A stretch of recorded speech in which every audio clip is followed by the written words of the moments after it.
ng bayani na sa ating bumabandila at natatampok na nga dito sa ating bansa. May mamamahayag, sundalong at pati makata, pintor, abogado, doktor na mga dakila. Ngayon nasawi sila ng dahil sa ating bayan, kaya hanggang ngayon ay di na natin malimutan. Pilit na tinutuklas ang noon niya nilang buhay, hanggang sa kilalanin niya sila na kasaysayan. Mahal ko mga bayani, ito'y para sa inyo, para malaman nyo na mahalaga kayo. Kung hindi dahil sa inyo ang Pilipinas di malaya sa mga nanakop sa atin tulad ng Kastila. Mahal ko mga bayani, ito'y para sa inyo, para malaman nyo na mahalaga kayo. Kung hindi dahil sa inyo ang Pilipinas di malaya sa mga nanakop sa atin tulad ng Kastila.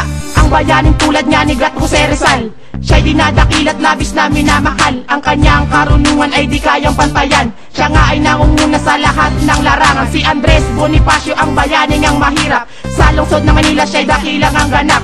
Noon ang katipunan matapos ngang itatag, diwa ng Pilipino'y sumigla at tumatag.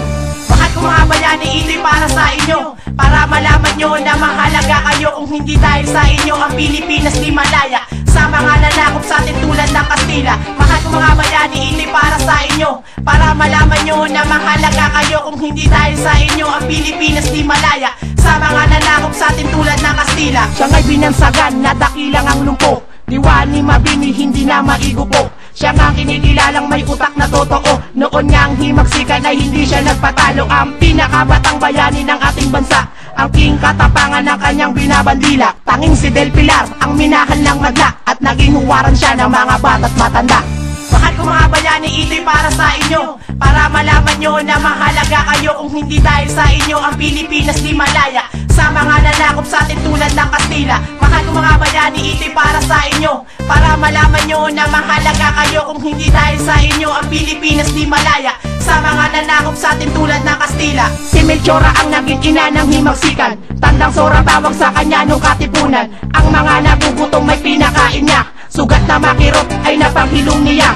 Naging utak siya noon ng katipunan, Emilio Jacinto pala ang kanyang pangalan. Ang kanyang kartilya ay naging susi ng bayan, noon sa katipunan ito ngay naging saligan. Mahal ko mga bayani, ito'y para sa inyo, para malaman nyo na mahalaga kayo. Kung hindi dahil sa inyo ang Pilipinas di malaya sa mga nanakop sa atin tulad ng Kastila. Ang salitang Bumbusa ay lalong ang nakilala, Pina, Iquin, Gomez, Burgos at Zamora, ang tatlong paring martir na labis ngang nagdusa. Ang lupit nga ng garota'y dinanas nila. Ang mga bayaning sa awit ko nabanggit, iilan lamang kung iyong malilirit. Kung meron man sa awit ko na kinaiwaglit, ang pagdaragdag ay wag na wag ipagkait.